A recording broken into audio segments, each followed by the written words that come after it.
7 मई की सुबह यानी कि 6 मई की रात को इस बार 9 कैंप, जिनमें से कुछ पीओके में, कुछ पाकिस्तान के पंजाब में, भारत की सीमा में रह के मारा है। 25 में आपको मारने के लिए अपने घर के अंदर से मार देंगे हम आपको। ऊपर से टीवी चैनल्स प्राइवेट हैं, यहाँ भी है वहाँ भी है। वीडियो गेम के दृश्य हैं, वही दृश्य बड़े करके दिखा रहे हैं कि देखो कैसे मिसाइलें जा रही हैं। वीडियो गेम के क्लिप्स कहीं चला दिए, ऐसा बता रहे हैं कुछ लोग। उनके झंडे पे चंद्रमा है, हमारा चंद्रमा पे झंडा है। तो ये अंतर ध्यान रखना ना, हम उनके लेवल पे जाके झगड़ा करेंगे तो कैसे आगे बढ़ेंगे भाई। हम अमन चाहते हैं मगर जुल्म के खिलाफ गर जंग लाजमी है, तो फिर जंग ही सही। मुझे इस पूरे मामले में लगता है कि एक गलती हुई बड़ी है पहलगाम में।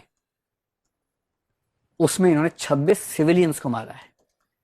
तो मैंने पहले कहा सिविलियंस को मारना ज्यादा सीरियस बात है। सेना पैरामिलिट्री के बीच में झड़प होती है, वो बुरी बात है, लेकिन वो होता है देशों के बीच में, कभी कभी होता है। सिविलियंस को मारना ये बदतमीजी है। तो सीधी सी बात है कि इस पर एक्शन तो होना ही चाहिए था, और ये एक्सपेक्टेड था कि एक्शन थोड़ा ज्यादा बड़ा होना चाहिए। सरकार ने एक बार भी नहीं कहा कि हम युद्ध करने वाले हैं।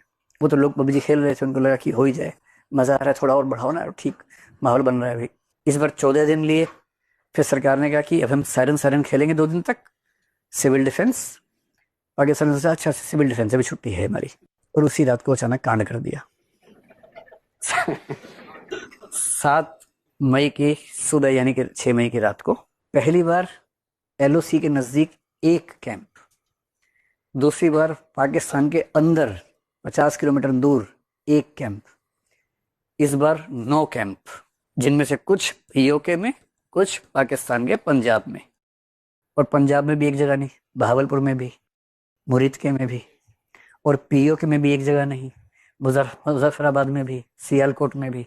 9 जगहों पर एक साथ। और रोचक बात क्या है, इस बार विमान पाकिस्तान के अंदर नहीं गए, भारत की सीमा में रह के मारा है।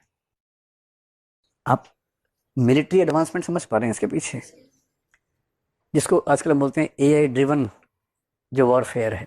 मिसाइल्स हम छोड़ रहे हैं यहाँ से, जो 50, 80, 100 किलोमीटर दूर जाके मार रही हैं, एक बड़े इलाके के बीच में ठीक उसी घर पे मार रही हैं जहां हमें मारना है। और इसके लिए हमें भारत की सीमा से बाहर निकलने की जरूरत भी नहीं पड़ रही। इसको कहते हैं अपनी मिलिट्री की डिफेंस टेक को प्रदर्शित करना, कि हम कितने प्रिसाइज अटैक कर सकते हैं। आपको मारने के लिए हमें अपनी सीमा से बाहर नहीं निकलना है। अब वो 2019 की बात थी, अब 25 चल रहा है। 25 में आपको मारने के लिए अपने घर के अंदर से मार देंगे हम आपको, बहुत दूर नहीं जाना है। और एकदम एग्जैक्ट उस लोकेशन पे अटैक। सरकार का कहना है कि 100 से ऊपर आतंकवादी मरे हैं। मैं तो चाहता हूं कि आतंकवादी कोई भी ना बचे, जितने भी मरे। और उसके तुरंत बाद हमारी स्टेटमेंट क्या आई, जो लोग कह रहे हैं, लोग भी इतने प्यारे हैं, पहले बोल रहे थे कि कब करोगे कब करोगे कब करोगे कब करोगे, 10 दिन हो गए, कब करोगे। जैसे ही हमला किया तो उसके बाद क्या है, डी एस्केलेट। थोड़ा और बड़ा, से नो टू वॉर। एक ही इंसान तीनों टैग चला रहा था सोशल मीडिया पे। गिरगिट भी शर्मा जाएगी जब आप इस तरह से रंग बदलेंगे अपना। अरे भाई एक स्टैंड पे कायम रहो। सरकार का स्टैंड बड़ा क्लियर था डे 1 पे। 3 शब्दों का इस्तेमाल किया कि जो हमने अटैक्स किए हैं, नंबर 1 फोकस्ड हैं, मेजर्ड हैं। यानी एक तो हमने फोकस किया एग्जैक्टली कहाँ मारना है, कितना मारना है, उतना ही भेजा है बम। अगर 1.5 किलो बम चाहिए 1.5 किलो ही भेजा है, एक्स्ट्रा नहीं भेजा है, मेजर करके भेजा है। और तीसरा शब्द क्या बोला, नॉन एस्केलेटरी। हमला करने के 10 मिनट के बाद ये स्टेटमेंट आ गई कि हमने focused, measured, non escalatory attack किया है। नॉन एस्केलेटरी का मतलब क्या होता है, बढ़ाना नहीं है। हमारा काम हो गया, आपने हमारे कुछ लोगों को मारा और हमने उन सारे आतंकवादी कैंपों पे हमला कर दिया। जो 100-150 लोग मरे होंगे, हमारा हिसाब बराबर हो गया फिलहाल। और हमने साथ में ये दिखा दिया कि हम आपके घर के अंदर एग्जैक्ट वहां हमला कर सकते हैं बिना अपना देश छोड़े।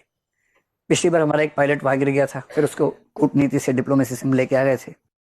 इस बार तो वो नौबत ही नहीं है, क्योंकि वो जाएगा ही नहीं, उस पर जरूरत है क्या उस चीज की। अब ड्रोन्स के हमले उनके भी हो रहे हैं, हमारे भी हो रहे हैं। युद्ध का तरीका ही बदल गया है पूरी तरह से। और हमने शुरू में कह दिया कि non escalatory from our side, हम नहीं बढ़ाएंगे, और तुम बढ़ाओगे तो जवाब देंगे, जितना बढ़ाओगे उतना जवाब देंगे। और इन बातों से फिर सरकार ने माहौल बनाने के लिए क्या कहा, सिविल डिफेंस, सायरन बजाएंगे, सब तैयारी कर लो। सबको लगा अच्छा कुछ होने वाला है इस बार, तो उम्मीदें बढ़ गई। पीओके आएगा लगता है।